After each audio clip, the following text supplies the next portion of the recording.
인생, 그 예측할 수 없는 여정. 나이는 48, 인생은 무색했다. 병든 남편과 끝없이 이어질 것만 같던 간병의 나날.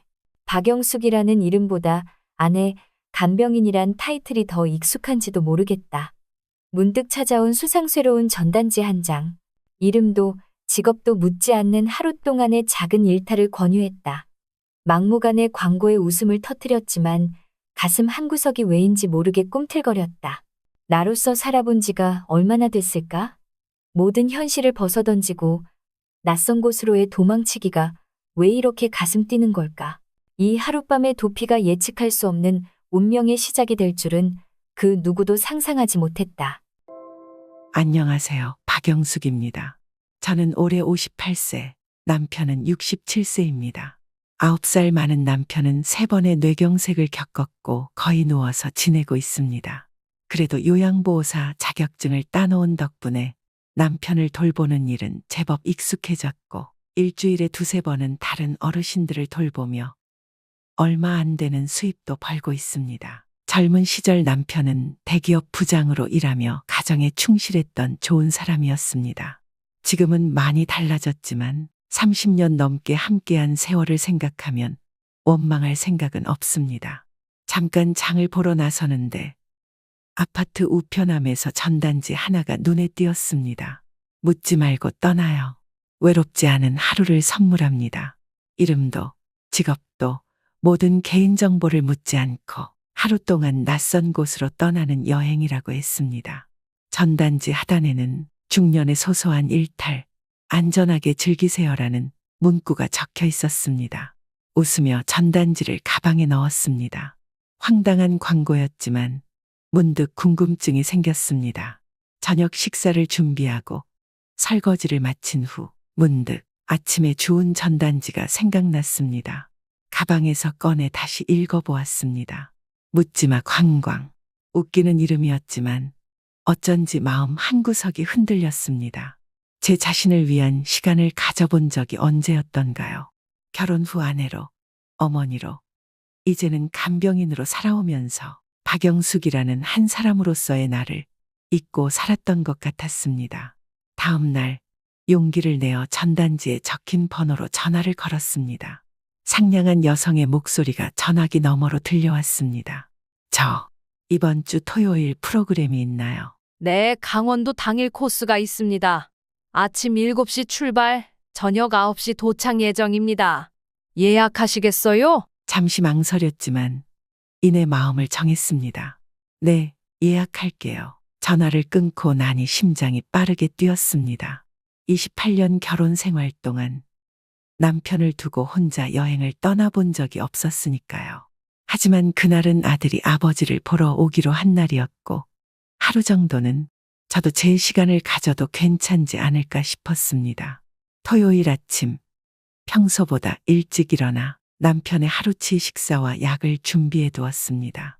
아들에게도 다시 한번 전화해 오늘 꼭 오라고 당부했습니다. 어디 가는 거야? 남편이 의아한 표정으로 물었습니다. 요양보호사 보수교육이 있어서요. 저녁에 돌아올게요. 아들이 곧 올 거예요. 거짓말이 너무 쉽게 나와서 오히려 놀랐습니다. 지하철을 타고 전단지에 적힌 모임 장소로 향했습니다. 도착해보니 저와 비슷한 연령대의 남녀 20명 정도가 모여 있었습니다. 모두 낯선 얼굴들이었고 어색한 분위기 속에서 서로 눈인사만 주고받았습니다. 진행자는 각자 짝을 지어주었습니다. 제 파트너는 단정한 차림의 50대 후반 남성이었습니다. 버스에 오르자 그가 창가 자리를 양보했습니다. 고맙다고 인사하며 자리에 앉았습니다. 처음에는 서로 말없이 창밖만 바라보았지만 버스가 도심을 벗어나 고속도로에 접어들자 조금씩 대화가 시작되었습니다. 이런 여행은 처음인가 봐요. 긴장한 것 같네요. 그가 부드러운 목소리로 물었습니다. 네, 티가 많이 나나요? 쑥스럽게 웃었습니다. 아니요, 저도 처음이라 그런지 같은 느낌이 들어서요. 그도 웃었습니다. 그럼 뭐라고 불러드리면 좋을까요? 이름 대신 쓸만한 것이요. 그가 잠시 생각하다가 대답했습니다. 그냥 민수라고 해주세요. 그럼 저는 지영이라고 해주세요. 무심코 대학 시절 친했던 친구 이름이 튀어나왔습니다. 민수 씨는 차분하면서도 유머 감각이 있는 사람이었습니다. 우리는 좋아하는 음식, 여행지, 영화 취향에 대해 이야기했습니다. 놀랍게도 대화가 끊이지 않았습니다. 특히 우리가 동갑이라는 사실을 알게 되었을 때는 더욱 대화가 즐거워졌습니다. 나이 차이가 많은 남편과 대화할 때는 세대 차이를 느꼈고 요양 업무 중에는 어르신만 만나니까 더 반가웠습니다. 버스가 동해안의 작은 어촌 마을에 도착했을 때 저는 창밖으로 비치는 바다의 푸른빛에 가슴이 설레었습니다. 병원과 집만 오가던 일상에서는 상상할 수 없었던 풍경이었습니다. 우리 일행은 먼저 작은 해변가 펜션에 짐을 풀었습니다. 방 배정은 추첨으로 이루어졌고 모두 1인 1실이었습니다. 점심으로 마을 횟집에서 신선한 회를 먹은 후 자유시간이 주어졌습니다. 대부분의 참가자들은 3, 3, 5 모여 해변을 거닐거나 마을 구경을 나섰습니다. 혹시 등대까지 같이 걸어볼래요? 민수 씨가 조심스럽게 제안했습니다. 좋아요. 우리는 해변을 따라 천천히 걸었습니다. 가끔 파도가 밀려와 발끝을 적시면 민수 씨는 재빨리 저를 파도에서 멀리 당겨주었고 그럴 때마다 우리의 손이 스치며 미묘한 설렘이 일었습니다. 지영 씨는 평소에 취미가 뭐예요? 그가 물었습니다. 글쎄요. 요즘은 특별한 취미가 없는 것 같아요. 일과 가정 사이에서 제 시간을 갖기가 힘들거든요. 아, 그렇군요. 저도 비슷해요. 일이 너무 바빠서 취미를 가질 시간이 없었어요. 그가 잠시 생각에 잠기더니 말을 이었습니다. 예전에는 클래식 기타를 조금 쳤어요. 학창 시절부터 좋아했거든요. 정말요? 멋지네요. 저는 한때 수채화를 그렸어요. 결혼 전에는 꽤 열심히 했었는데 어느새 잊혀졌네요. 등대로 향하는 길은 생각보다 가팔랐습니다. 중간쯤 올라갔을 때 저는 숨이 가빠져 잠시 쉬어가야 했습니다. 와, 여기서도 이렇게 아름다운데 등대에 올라가면 얼마나 더 멋질까요? 감탄이 절로 나왔습니다. 서두르지 말고 천천히 올라가요. 시간은 충분하니까요. 그의 배려의 마음이 따뜻해졌습니다. 남편은 한 번도 이렇게 제 페이스를 맞춰준 적이 없었습니다. 항상 자신의 일정과 필요에 맞추길 원했고 뇌경색 이후에는 모든 것이 그의 상태를 중심으로 돌아갔으니까요. 등대에 도착했을 때는 이미 오후가 깊어가고 있었습니다. 수평선 너머로 붉게 물들기 시작한 하늘, 그 아래 끝없이 펼쳐진 푸른 바다. 지영 씨, 저기 보세요. 민수 씨가 수평선 위로 날아가는 갈매기들을 가리켰습니다. 정말 자유롭게 보이네요. 자유롭다. 그런 느낌을 오랜만에 느끼네요. 그가 말했습니다. 우리는 등대 난간에 기대어 한동안 말없이 풍경을 감상했습니다. 바다에서 불어오는 바람이 머리카락을 흐트렸지만 그것조차도 상쾌하게 느껴졌습니다. 이렇게 낯선 사람과 함께 있는데도 이상하게 편하네요. 지영 씨와 있으면. 그 말에 저도 고개를 끄덕였습니다. 저도요. 아마도 서로에 대해 아무것도 모르니까 오히려 더 솔직해질 수 있는 걸까요? 그럴지도 모르겠네요. 어느덧 해가 지기 시작했고 우리는 등대에서 내려와 해변으로 돌아가기로 했습니다. 내려가는 길은 올라갈 때보다 수월했지만 어두워지기 시작한 길에서 발을 헛디뎌 중심을 잃을 뻔했습니다. 조심하세요. 민수 씨가 재빨리 제 팔을 잡아주었습니다. 그의 손길이 팔에 닿은 순간 전기가 통한 것처럼 짜릿함이 느껴졌습니다. 그도 뭔가를 느꼈는지 잠시 움직임을 멈추었습니다. 우리의 눈이 마주쳤고 그의 눈동자에 비친 저녁 노을빛이 유난히 아름다워 보였습니다. 감사해요. 작은 목소리로 말했습니다. 그는 여전히 제 팔을 잡은 채로 주변을 둘러보더니 제안했습니다. 저기 바위 보이시죠? 잠시 앉아서 노을 좀 볼까요?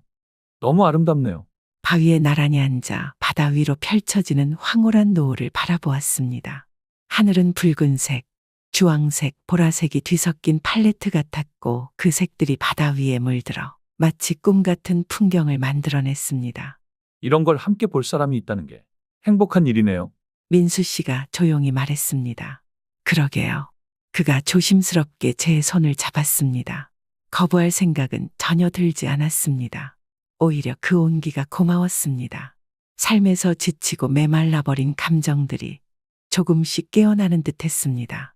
지영 씨, 그가 저를 바라보며 말했습니다. 오늘 이렇게 만난 건 우연일까요?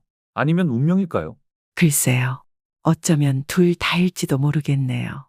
우연히 시작된 운명. 그의 눈빛이 깊어졌고 저도 모르게 그쪽으로 몸이 기울었습니다. 그리고 그 순간 바다 위로 떨어지는 노을빛 아래서 우리의 입술이 부드럽게 닿았습니다. 짧지만 강렬한 키스였습니다. 떨어져 나오자 얼굴이 화끈거렸습니다. 28년 결혼 생활 동안 남편 외에 다른 남자에게 이런 감정을 느껴본 적이 없었습니다. 미안해요.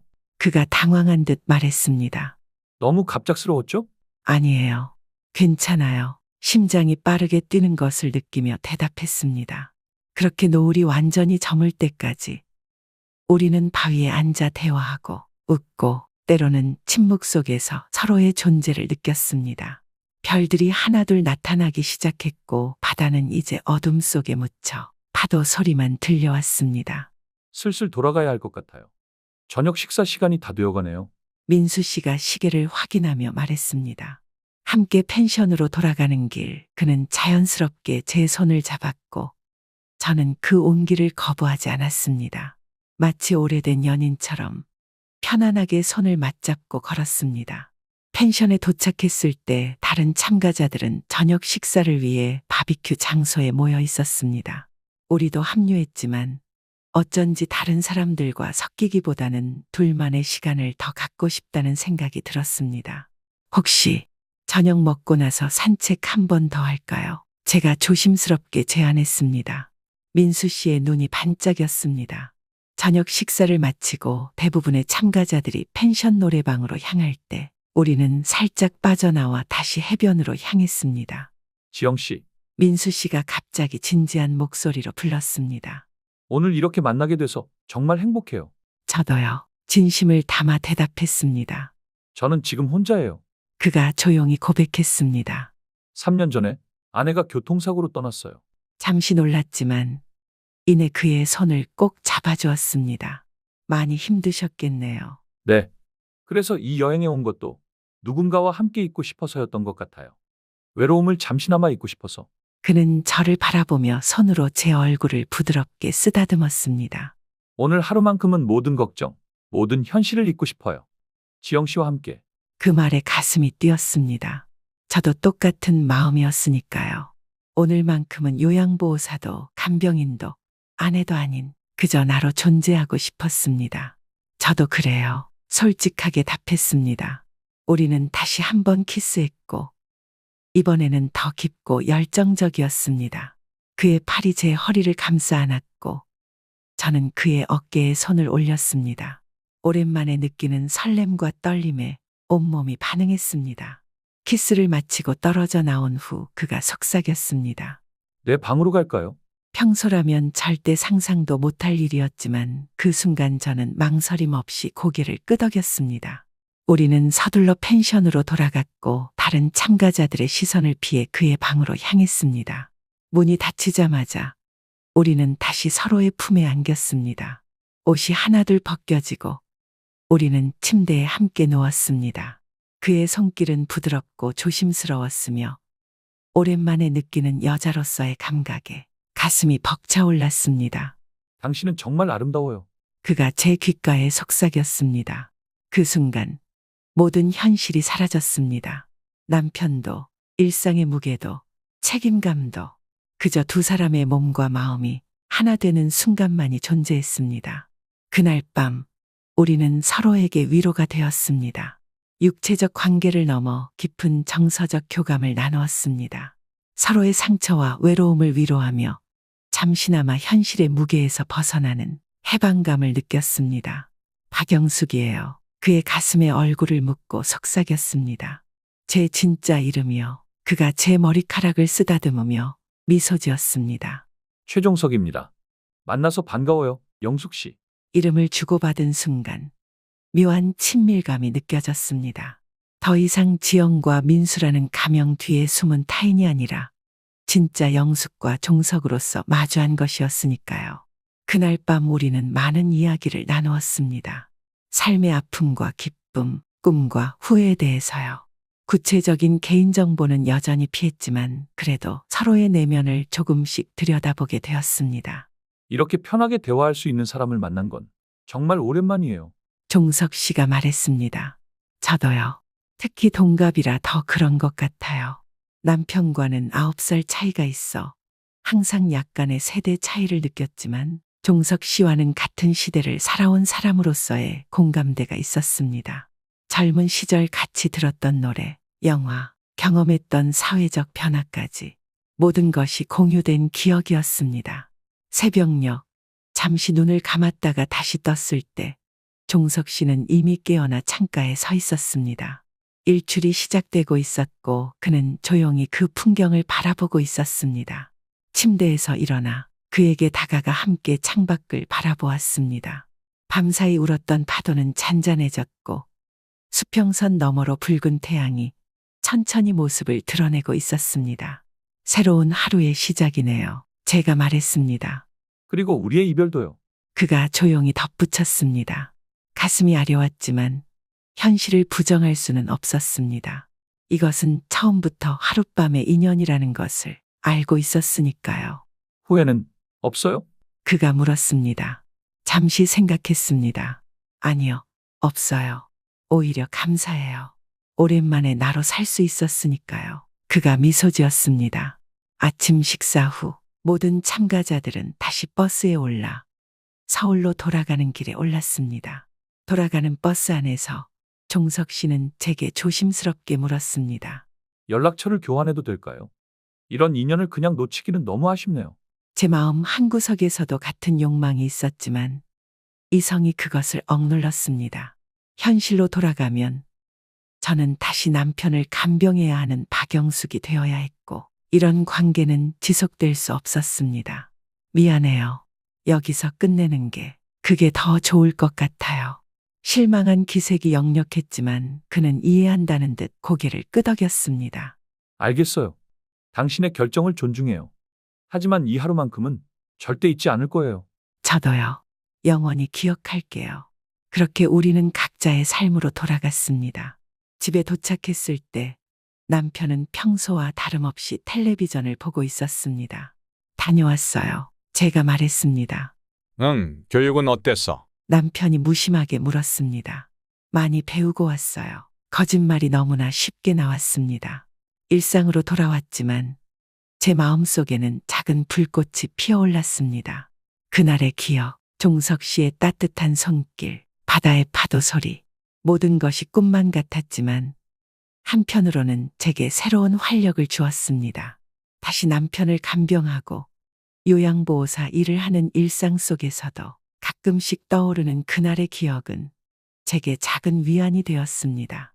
그렇게 6개월이 흘렀습니다. 그날은 평범한 화요일 아침이었습니다. 아침 식사 준비를 하고 있는데 갑자기 거실에서 둔탁한 소리가 들렸습니다. 여보, 허둥지둥 거실로 달려가 보니 남편이 소파 옆에 쓰러져 있었습니다. 남편은 대답이 없었고 얼굴은 파랗게 변해 있었습니다. 심장이 멎는 것 같았지만 요양보호사 교육에서 배운 대로 침착하게 행동했습니다. 즉시 119에 전화를 걸었고 구급대원들이 도착할 때까지 남편의 상태를 확인했습니다. 구급차가 바로 왔고 남편을 태워서 병원으로 향했습니다. 28년 동안 함께한 사람이 눈앞에서 이렇게 힘없이 누워있는 모습을 보니 마음이 무너졌습니다.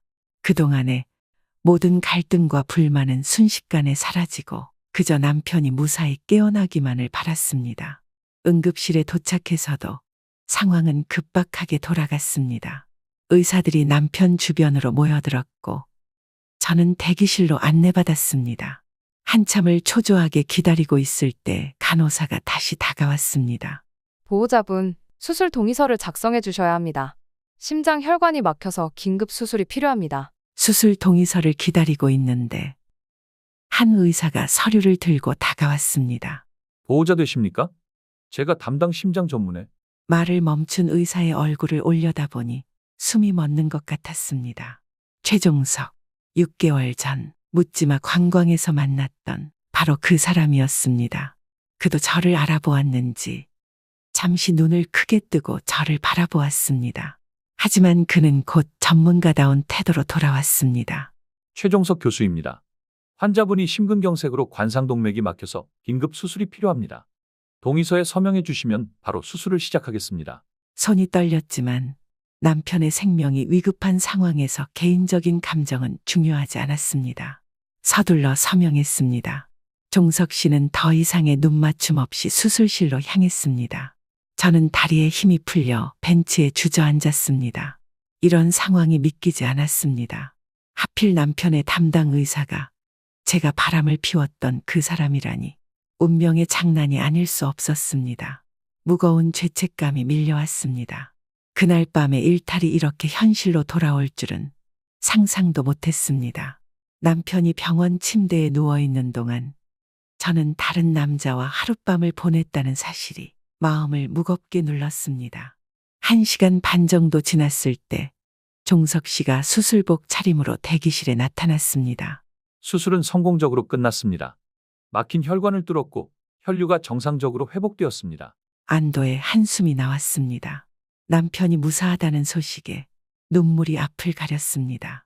감사합니다. 정말 감사합니다. 환자분은 현재 회복실에 계시고 곧 중환자실로 옮길 예정입니다. 이틀 동안 집중 관찰이 필요하고 그 후에는 일반 병실로 옮기게 될 겁니다. 종석 씨는 철저히 의사로서의 태도를 유지했습니다. 그의 목소리는 차분했고 시선은 제 얼굴보다는 차트나 주변을 향했습니다. 추가 질문 있으시면 간호사에게 말씀하시면 됩니다. 내일 아침에 다시 회진하겠습니다. 그가 돌아서려는 순간 제가 말했습니다. 교수님, 종석 씨가 멈춰섰지만 뒤돌아보지는 않았습니다. 정말 감사합니다. 그는 잠시 망설이다가 고개만 살짝 끄덕이고 걸어갔습니다. 그의 뒷모습을 바라보며 복잡한 감정이 밀려왔습니다. 안도감, 감사함, 당혹감, 그리고 미묘한 그리움까지도 뒤섞였습니다. 남편은 이틀 동안 중환자실에 머물렀고 그 후 일반 병실로 옮겨졌습니다. 그동안 종석 씨는 매일 아침 회진을 했지만 철저히 다른 의료진들과 함께였고 제게 개인적인 이야기를 건네는 일은 없었습니다. 병실에서 남편을 간병하는 동안 저는 끊임없이 내적 갈등을 겪었습니다.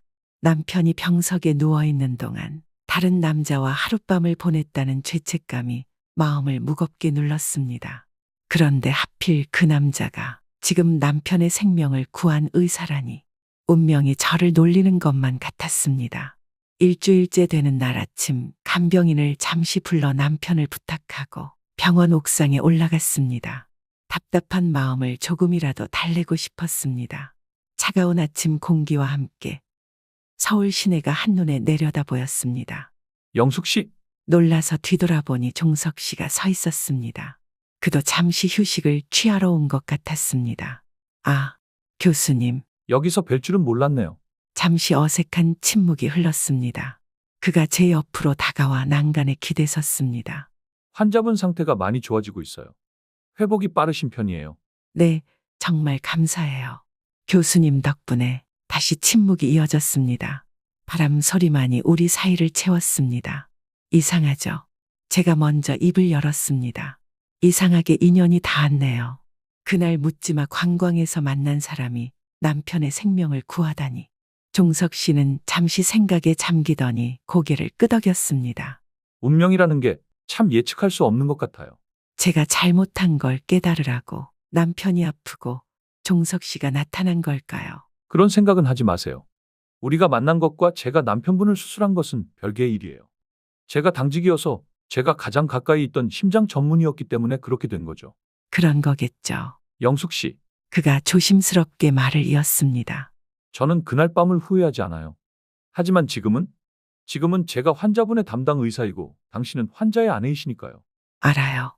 저도 그날은 그날로 두려고 해요. 환자분이 완전히 회복되시면 정기 검진만 받으시면 돼요.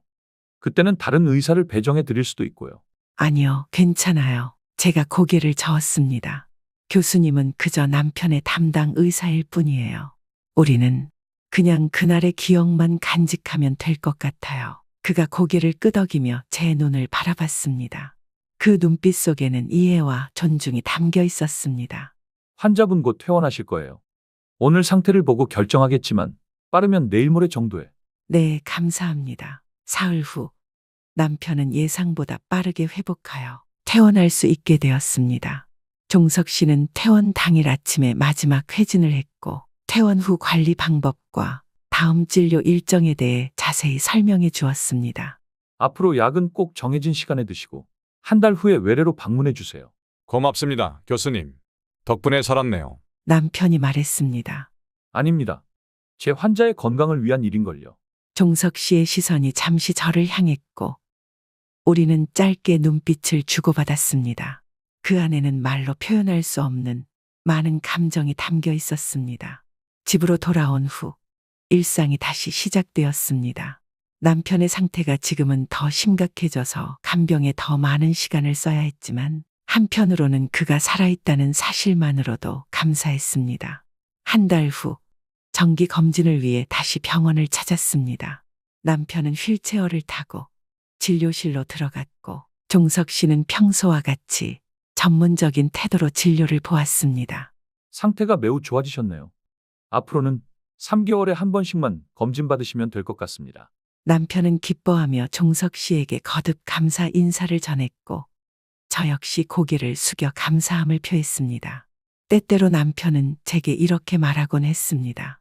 정말 지혜 교수님이 날 살렸다니까. 그분 아니었으면 난 이미 저승에 가 있었을 거야. 그럴 때마다 가슴이 미묘하게 조여왔습니다. 남편은 모르겠지만 종석 씨는 단순히 의사로서 그의 생명을 구한 것 이상의 의미가 저에게 있었으니까요. 그렇게 시간은 흘러 6개월이 지났습니다.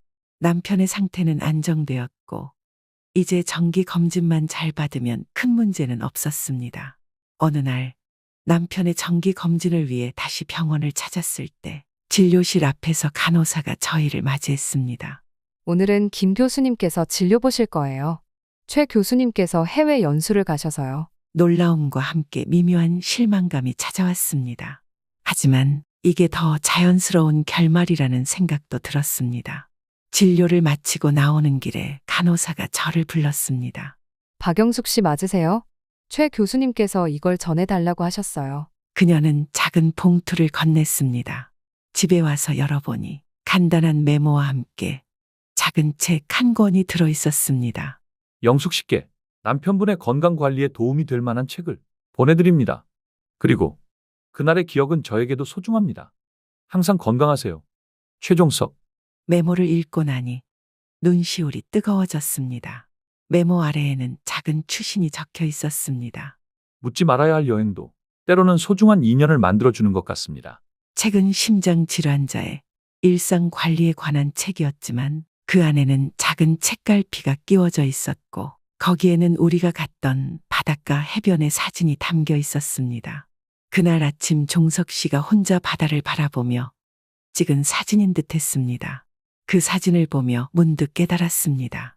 우리의 만남은 비록 짧았지만 그 인연이 남편의 생명을 구했고 어쩌면 저에게도 작은 위안을 주었다는 것을. 비록 우리는 각자의 길을 가게 되었지만 그날의 기억은 영원히 마음 한구석에 남아있을 것입니다. 어쩌면 인생은 정말 묻지 않고 떠나는 여행인지도 모릅니다. 목적지를 모른 채 시작하지만 그 여정에서 만나는 사람들과 경험이 우리를 예상치 못한 곳으로 이끌어가는, 그리고 그 모든 순간이 의미 있게 연결되어 있다는 걸 깨닫게 해주는 여행인 것 같습니다. 저는 한 심리학자이자 기자의 시선으로 이 이야기를 바라보았습니다. 이 사례는 장기 간병과 부부관계에서 오는 정서적 소진, 볼나웃과 자아상실, 셀프러스의 전형적인 모습을 보여줍니다.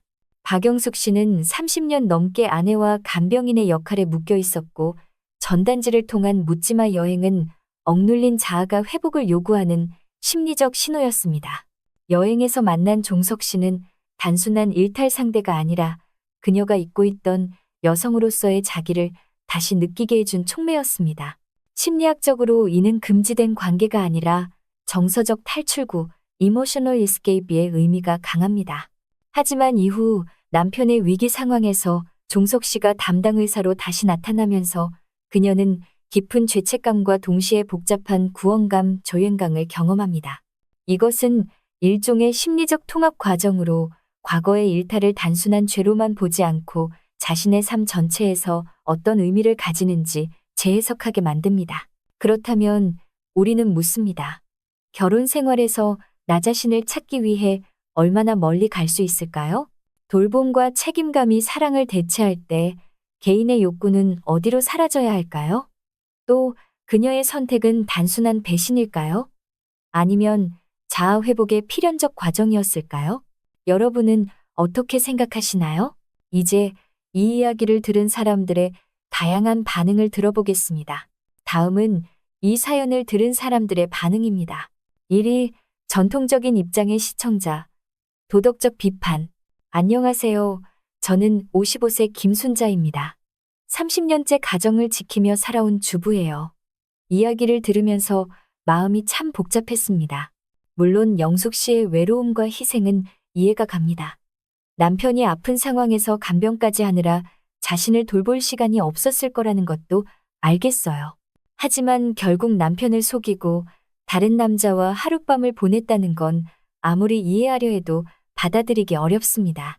특히 그 남자가 나중에 남편의 생명을 구한 의사로 나타나는 부분에서는 더 큰 죄책감을 느꼈을 것 같아요. 그 순간부터 영숙 씨의 감정이 아니라 남편의 입장이 먼저 떠올랐습니다. 만약 남편이 이 사실을 알게 된다면 얼마나 상처를 받을까요?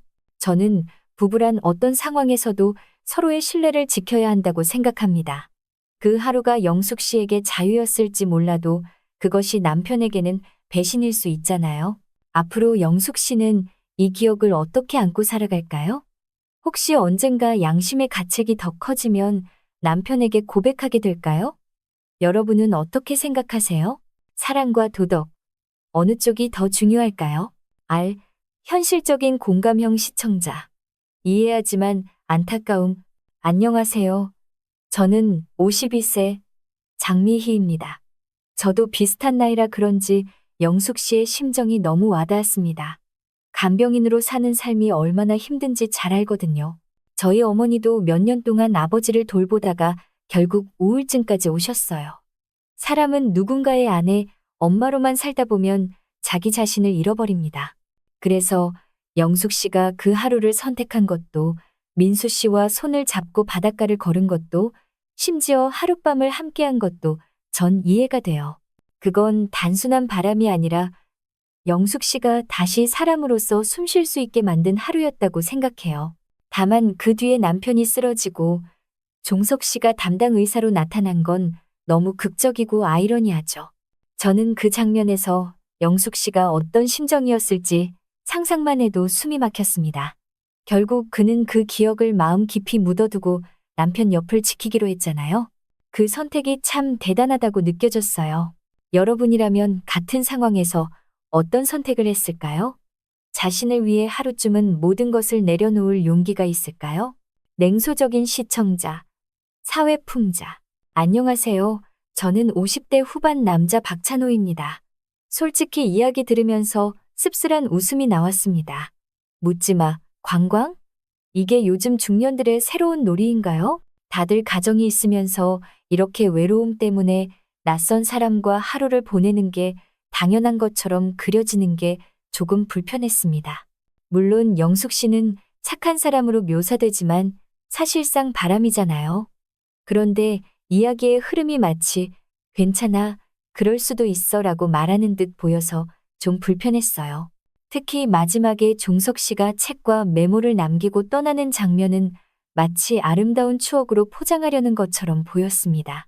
현실에서는 이런 관계가 발각되면 큰 문제로 번지죠. 가정 파탄도 나고요. 하지만 동시에 이런 이야기가 인기를 끄는 이유를 알 것 같습니다. 사람들은 다들 책임과 의무에 짓눌려 살다 보니 이런 일탈 판타지에 몰입하는 것 같아요. 여러분은 어떻게 생각하세요? 이런 이야기가 사람들에게 위로를 주는 걸까요? 아니면 위험한 환상을 심어주는 걸까요? 감성적인 시청자, 로맨틱하게 해석. 안녕하세요. 저는 54세 이지영입니다. 솔직히 말해서 저는 이 이야기를 듣고 눈물이 났어요.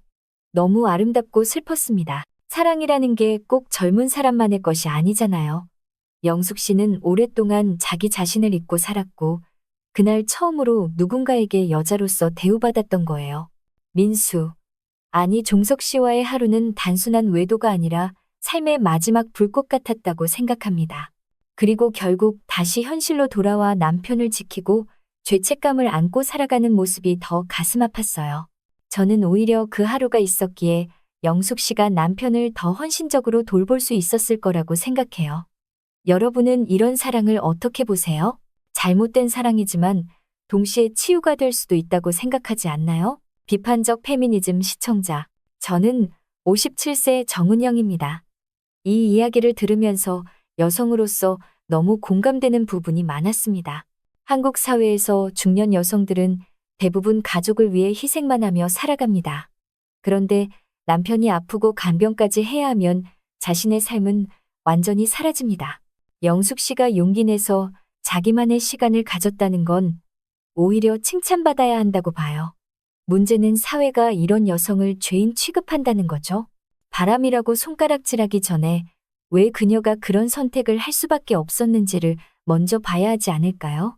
저는 이 이야기가 중년 여성들에게 너도 내 삶을 살아도 되라는 메시지를 주는 것 같아 좋았습니다. 하지만 동시에 현실에서는 여전히 도덕적 비난이 먼저 오는 게 안타깝습니다. 여러분은 어떻게 생각하세요? 우리 사회는 언제쯤 여성들에게 이런 선택의 자유를 인정해 줄까요? 남성 시청자의 불편한 시선. 저는 60세 김도훈입니다. 이 이야기 솔직히 듣기 힘들었습니다. 남편 입장에서 생각하면 너무 화가 날 것 같거든요. 아픈 몸으로 집에 있는데 아내가 거짓말하고 낯선 남자 만나서 밤까지 함께 있었다니 상상만 해도 비참합니다. 물론 남편이 아내에게 잘하지 못했을 수도 있죠. 하지만 아프다고 해서 바람을 피울 권리가 생기는 건 아니잖아요. 사랑과 책임은 별개입니다. 저는 이런 이야기가 마치 정당화되는 분위기가 싫습니다. 아내의 외로움은 다른 방법으로 해소할 수도 있었을 거라고 생각합니다. 글을 쓰거나 친구를 만나거나 여행만 하고 오거나 왜 굳이 남자와 하룻밤까지 보내야 했는지 이해하기 어렵습니다. 여러분은 이런 상황에서 어떻게 할 것 같습니까? 용서할 수 있을까요? 중립적 관찰자, 철학적 시각. 저는 56세 황석진입니다. 저는 이 이야기를 들으며 인간의 삶이란 참 모순적이라는 생각이 들었습니다. 영숙 씨는 사랑과 책임 사이에서 순간적으로 사랑을 선택했지만 결국 다시 책임으로 돌아왔습니다. 이게 바로 인생이 아닐까요? 누구나 마음속에 욕망이 있지만 그걸 다 행동으로 옮기지 않는 이유는 결국 책임이 더 무겁기 때문이겠죠. 그런데 영숙 씨는 한 번만 그 욕망을 허락했습니다. 흥미로운 건 그 하루가 끝나자마자 남편이 쓰러지고 결국 영숙 씨는 더 큰 책임감으로 남편을 지키게 됐다는 겁니다. 마치 인생이 그녀에게 이제 선택했으니 더 깊이 살아라라고 말하는 것 같았습니다. 여러분은 어떻게 보세요? 인생에서 한 번쯤은 이런 탈선을 해도 괜찮다고 생각하시나요? 종교적인 시청자, 도덕 영적 해석. 저는 59세 교회 집사 이선옥입니다. 이 이야기를 들으면서 마음이 무거웠습니다. 인간이 연약할 수는 있지만 부부의 서약은 지켜야 한다고 생각합니다. 하룻밤의 위로가 평생의 죄책감으로 남는다면 과연 그게 행복일까요? 저는 영숙 씨가 하나님 앞에 회개해야 한다고 생각합니다. 물론 남편을 정성껏 돌보고 있는 모습은 훌륭합니다. 하지만 진정한 평안은 죄를 인정하고 용서받는 데서 오는 것 아닐까요? 저는 이 이야기가 단순한 로맨스가 아니라 인간의 죄성과 용서에 대한 질문을 던진다고 생각합니다. 여러분은 어떻게 생각하세요? 영숙 씨가 남편에게 사실을 고백해야 한다고 보십니까? 아니면 평생 묻어두는 게 맞을까요? 현실주의 남성 시청자. 냉정한 분석. 저는 58세 이정호입니다. 솔직히 이런 일 실제로 많이 벌어집니다. 간병 스트레스가 심하면 배우자 외도가 생길 확률도 높아진다고 하죠. 저는 감정적으로만 보지 말고 현실적으로 봐야 한다고 생각합니다. 영숙 씨는 남편을 버린 게 아니라 잠시 삶에서 도망쳤을 뿐이에요. 그리고 다시 돌아와 더 열심히 남편을 돌보고 있잖아요. 저는 오히려 이 하루가 부부관계 유지에 도움이 됐을 수도 있다고 생각합니다. 다만 문제는 남편이 전혀 모른다는 것, 이 비밀이 드러나면 큰 충격을 줄 거라는 겁니다. 결국 이건 평생 가져가야 할 짐이 된 거죠. 여러분은 어떻게 생각합니까? 사랑을 위한 거짓말은 용서할 수 있는 걸까요? 유머러스한 시청자. 가볍게 받아들이는 시선. 저는 53세 최미경입니다. 이야기를 들으면서 한편으로는 눈물 나고 한편으로는 아이고, 인생 참 드라마다 하면서 웃음도 났어요. 이건 거의 막장 드라마 아니에요? 묻지마 관광 갔다가 만난 남자가 알고 보니 남편 담당 의사라니. 현실에서 이런 일이 진짜 가능할까요? 하지만 이런 이야기 덕분에 우리 같은 중년들이 대리만족을 느끼는 것 같아요. 다들 한 번쯤은 일탈하고 싶은 순간 있잖아요? 물론 실제로는 못하니까 이런 이야기 듣고 대리 체험하는 거죠. 그래도 저는 결말이 마음에 들었어요. 두 사람 다 현실로 돌아갔으니까요. 여러분은 이런 이야기를 보면 위로가 되나요? 아니면 위험하다고 생각하시나요? 이 이야기는 오랜 세월 남편을 간병하며 살아온 영숙 씨가 우연한 여행에서 새로운 감정을 느끼고 다시 현실로 돌아와 남편의 생명을 구해준 바로 그 사람과 재회하며 복잡한 감정을 겪는 과정을 보여줍니다. 사랑과 책임, 죄책감과 해방감이 교차하는 감정이 인상적이었어요. 여러분은 이런 상황에서 어떤 선택을 하셨을까요? 댓글로 의견을 남겨주세요. 읽어주셔서 감사합니다. 다음에 또 만나요.